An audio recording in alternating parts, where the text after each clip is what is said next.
Olá, bom dia! O Imóvel Class TV começa agora, nesta manhã de sábado. E hoje a gente vai mostrar para você como um casal de Porto Alegre transformou uma lancha na extensão de casa. Um arquiteto dá dicas de como decorar os ambientes usando móveis antigos, verdadeiras relíquias. Um morador da região metropolitana investiu no sistema de energia solar e reduziu em até 80% o valor da conta de luz. E no estúdio nós vamos falar com a engenheira Maria Regina Pereira Bus sobre as novas normas para reformas em casas ou apartamentos. Fique com a gente, eu sou Lúcia Matos, o Imóvel Class TV está no ar.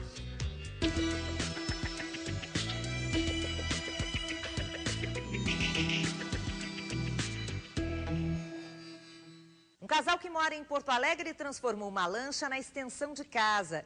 A armada, de 40 pés, foi totalmente remodelada e, além de muito confortável, a lancha ficou do jeitinho que os donos queriam.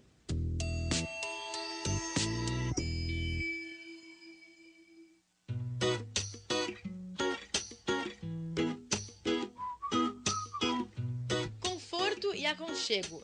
Características que a gente busca para nossa casa, certo?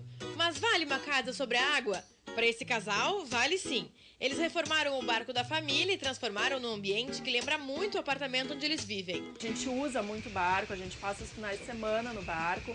A gente queria trazer o mesmo conforto que nós temos na nossa casa, né? Os mesmos tipos de detalhes, né?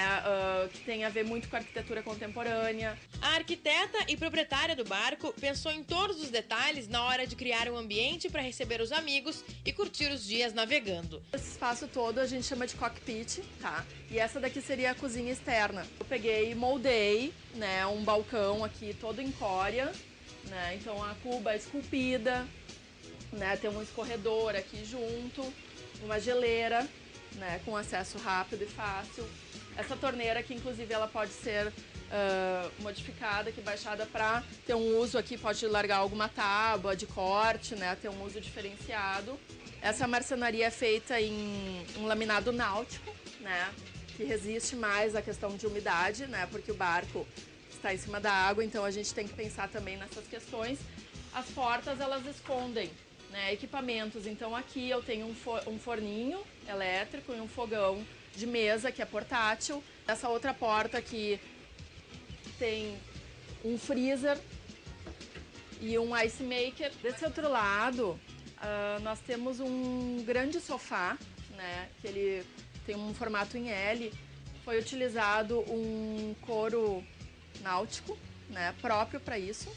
A mesa aqui, originalmente, ela vem em fibra do estaleiro, né, mas como eu justamente queria manter todo o ambiente bem monocromático, eu fiz ela em teca maciça, que é o mesmo acabamento do piso. E aí os tecidos, as escolhas foram bem coloridas, um composê de estampa com listra. Aqui é uma chaise, né? Então quando o Vitor tá navegando, eu fico próximo a ele.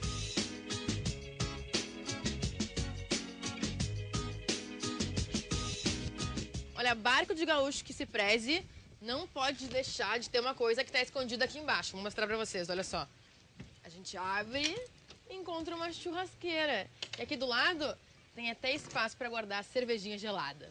Os barcos com cara de casa são muito comuns em países da Europa, mas por aqui a tendência está cada vez mais presente. Na parte interna da cabine, há 2 quartos, 2 banheiros, uma sala, além de uma pequena cozinha. Esse espaço aqui eu trouxe toda uma base cinza, né, de fundo, trazendo nos revestimentos aqui um carvalho cinza pro mobiliário. Eu apliquei aqui um piso de PVC reciclado, que não tem problema nenhum de molhar. A partir disso, eu comecei a trazer cor.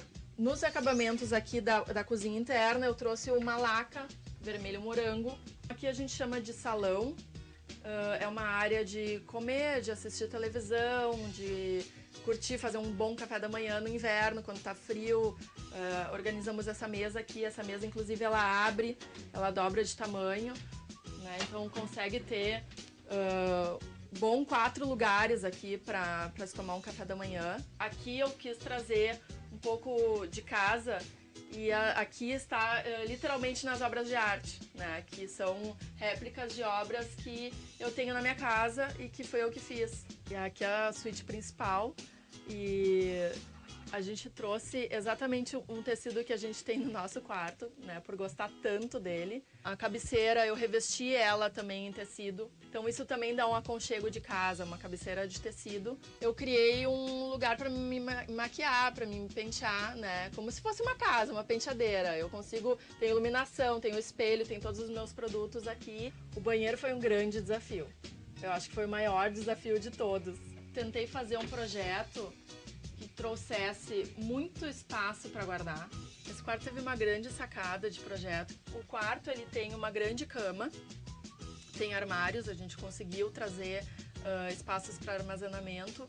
E essa cama aqui, ela é muito bacana porque ela pode ser uma cama grande, bem confortável para um casal passar o pernoite.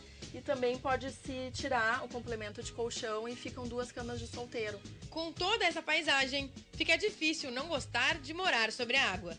Deu uma dinâmica completamente diferente para a nossa vida, né? Nós aderimos completamente a essa ideia de água, de curtir a natureza, né? De estar em contato com toda a beleza natural, né? E conhecer lugares diferentes também.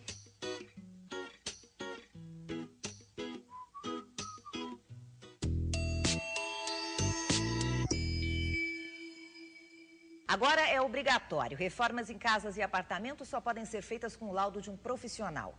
Desde o dia 18 de abril estão em vigor novas normas estipuladas pela ABNT, a Associação Brasileira de Normas Técnicas. Para nos explicar sobre essas novas regras e falar da importância delas, nós recebemos hoje aqui no Imóvel Class TV a engenheira Maria Regina Pereira Bus, especialista em engenharia de segurança do trabalho e gerenciamento ambiental. Tudo bem? Seja bem-vinda, Maria Regina. Boa tarde. Eu começo te pedindo para nos explicar o que dizem essas novas regras. Essas novas regras, elas na realidade são uma resposta técnica a um clamor da sociedade. Após aqueles incidentes, aqueles acidentes no Rio de Janeiro, 2012, onde mudanças estruturais numa edificação acabou originando aquela tragédia. Desabou e mais 2 prédios adjacentes também ruíram, né? Então, a ABNT é uma Associação Brasileira de Normas Técnicas que dão a orientação técnica aos profissionais. Eles fizeram essa nova lei, norma, né? Norma. Eles complementando as existentes. Anteriormente, nós temos já a norma de reformas, temos normas de manutenção, temos normas de desempenho, e essa nova trouxe a gestão em reformas. Então, ela meio que fecha um ciclo desse... Então, ela é mais no sentido de quem controla, quem não administra, né, digamos assim, mas quem fiscaliza, quem gere. Exatamente, é o gestor, né? E o gestor, num condomínio, é o síndico, né? Numa obra, o que nós vemos assim? Então, numa obra que não foi entregue ou que está dentro do prazo de validade, para fazer alterações, quem responde é a incorporadora ou a construtora. Quando vence esse prazo daquele imóvel, da responsabilidade daquele incorporador, do incorporador, então aí entra em vigor essas regras. Quem vai fazer esse julgamento? Né? O síndico, mas o síndico vai ter que ser assessorado. Né? Porque o síndico não é um engenheiro. Não é um engenheiro. Então, o que acontece? Ele vai, dentro do que pode ou não pode ser modificado nas regras de um condomínio, ele tem que ter o aval de um profissional da área, ou um engenheiro ou um arquiteto. Isso, normalmente, vai ser a cargo do próprio proprietário. Se ele quiser fazer uma reforma, ele vai ter que contratar um engenheiro, um arquiteto, para verificar as condições do imóvel, para verificar os projetos iniciais desse imóvel. Se o próprio responsável técnico puder responder por essa mudança, excelente.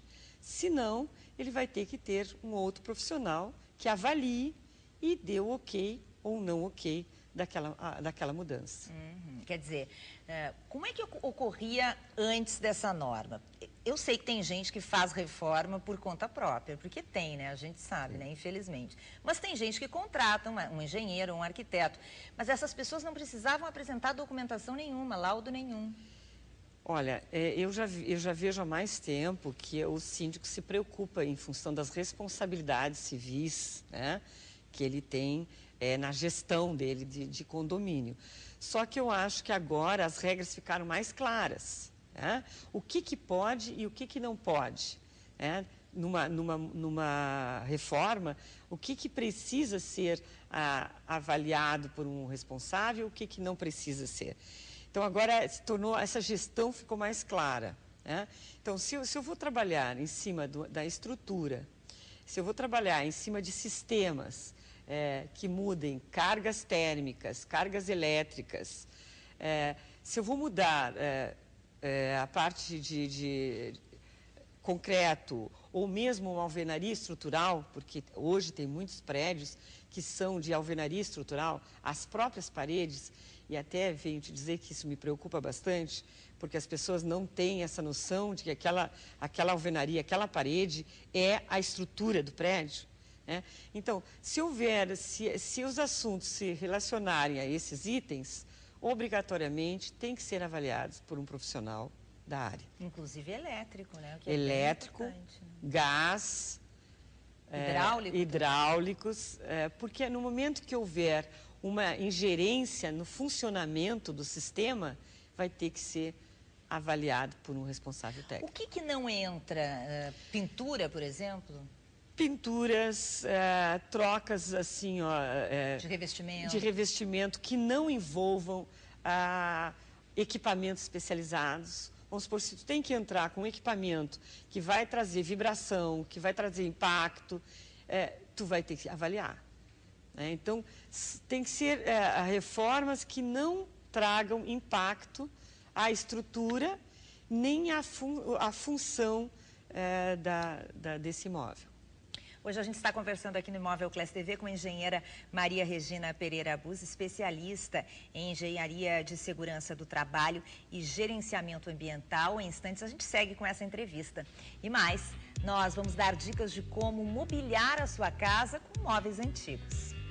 Daqui a um pouco, no próximo bloco, a gente vai falar sobre os segredos para misturar o contemporâneo, o moderno, o antigo e o vintage.